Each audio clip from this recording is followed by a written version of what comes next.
Ya, Tibia, Lublu. So what's up mga tol, nandito na naman tayo, panibagong araw, mainit-init na issue na naman na nakita natin sa channel ni Makagago. What's up man? Ito na naman po, itong Jollibee punong-puno ng libag na ito. Sorry for the word, no, hindi ko balak talagang manglait, pero puro panlalait kasi ang lumalabas sa bibig ng taon to. Lalong-lalo na kay Mr. Boy Tapang at kay Miss Cherry White. Meron na naman po tayo na sagap na news na si Mr. Boy Tapang daw may babae. At sikat din itong babaeng ito na taga Nueva Ecija. Pero bago ang lahat natin sagutin lahat ng mga yan at mag-reaction sa video na napanood ko na naman kay Makagago. What's up man? Panoorin nyo muna ito, ang huling araw ko sa mga Labanos White ko na Russian babes mga tol. Bisitahin lang natin ang mga Cherry White natin ngayong araw na to dahil ito ang kanilang last day. At syempre, pipicture na naman natin si beautiful Elena. Ayun o. Hi beautiful Elena. How are you? What are you doing now? Yes. Yours truly. You remember now my name? Oh, what? Ay, what? What I do? I draw my table. Makes sense. See? This is your last day. Yes, it's my last day. I'm so glad that I met you. I will not see you anymore again. Of course. Okay, makes here.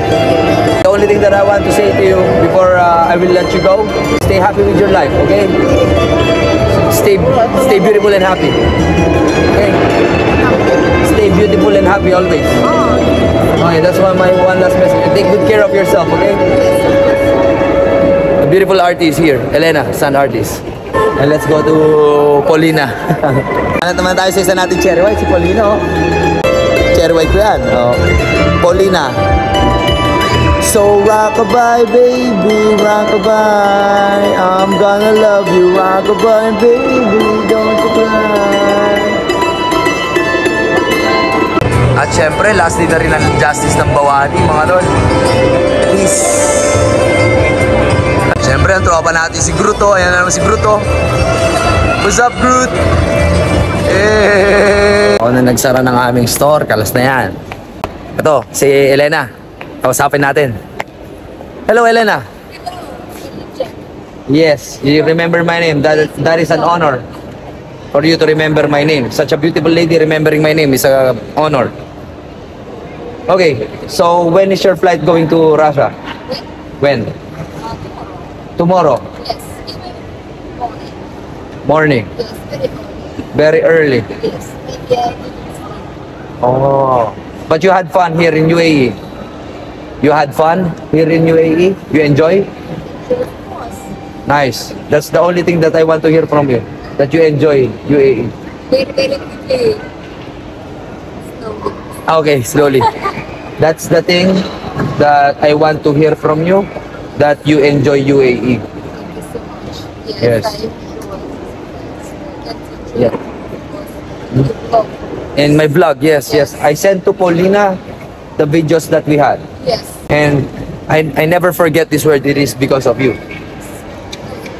Ya, Tibia, Lublu. Bravo. Did I say it right? Yes.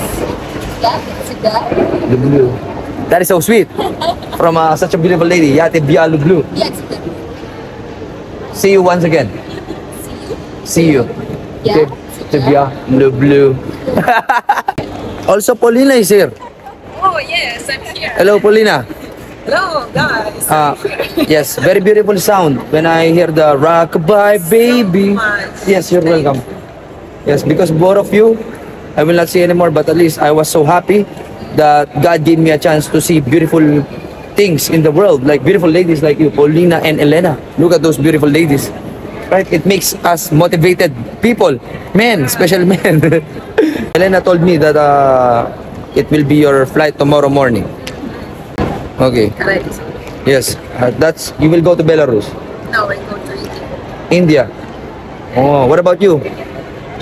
Russia. So you will be studying belly dancing, so that next time you will do belly dancing. Okay, I will try.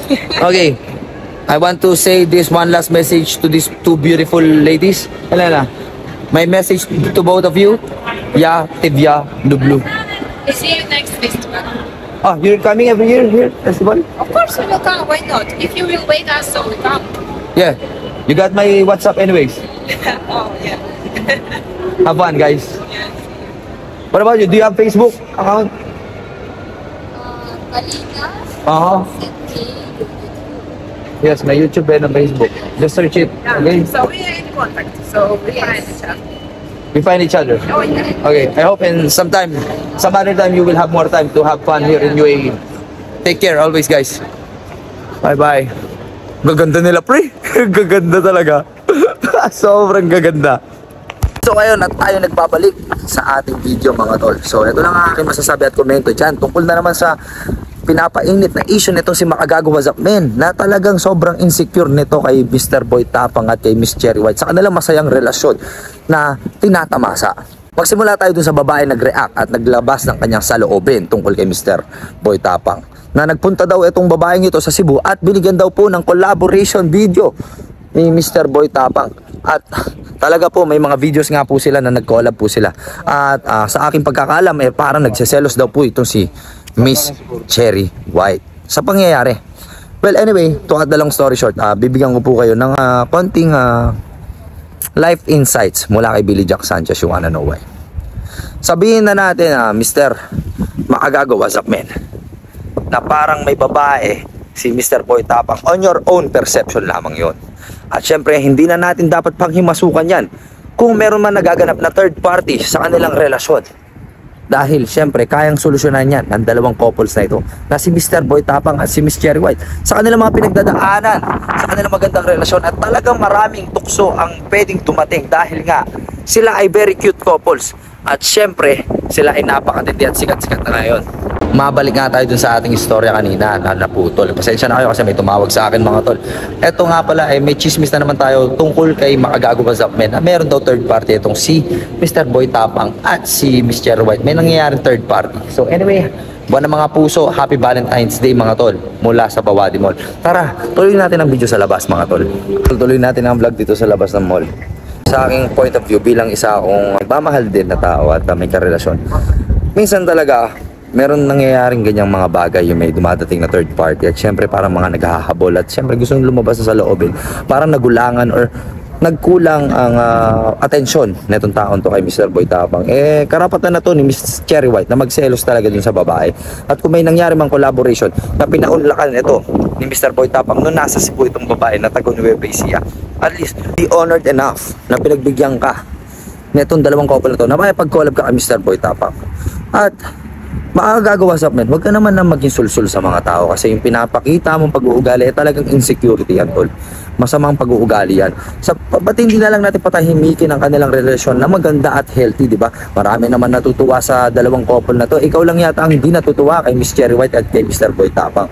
Sabihin na natin, nakikisimpat siya ka dun sa babae na taga Nueva Ecija na isang social media influencer din. Pare, parang may nakikita akong hidden agenda na nagaganap.